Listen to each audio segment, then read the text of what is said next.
evening and welcome to Wednesday's edition of the Regional News. I'm RENATA. We begin with news from Jamaica. Minister of Culture, Gender, Entertainment and Sport, Olivia Grange, says legislation will be tabled next week in Parliament to impose tough penalties on perpetrators of domestic violence who use a firearm to carry out their reprehensible acts. She told lawmakers on Tuesday that the bill, which will amend the Domestic Violence Act, will also include fines for breaching a protection order. However, the bill will be subject to review by a joint select committee and is expected to receive submissions from various stakeholders. Responding to queries about recommendations made several years ago by a joint select committee of Parliament to amend the Domestic Violence Act, Grange told lawmakers that the legal drafters had now completed the bill. She said that members of a joint select committee who will receive proposed amendments and receive submissions from stakeholders will be named during the sitting of the House of Representatives next week.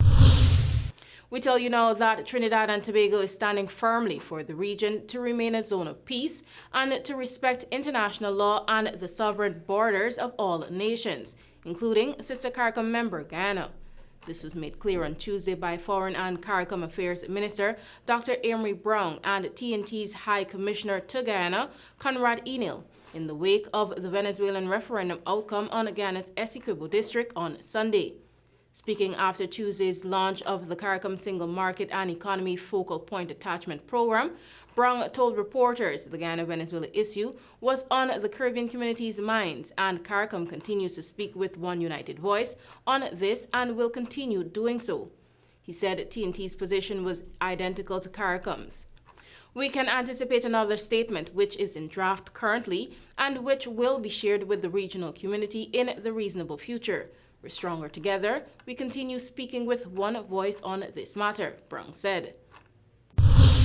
Turning our attention to some international news, Israel's Air Force struck about 250 Hamas targets in Gaza over the past 24 hours as troops continue to locate the militant group's weapons, underground shafts, explosives, and military infrastructure, the Israeli military said Wednesday. There have been reports of high casualties after the Israeli military launched strikes on targets in and around the Jabalia refugee camp in northern Gaza.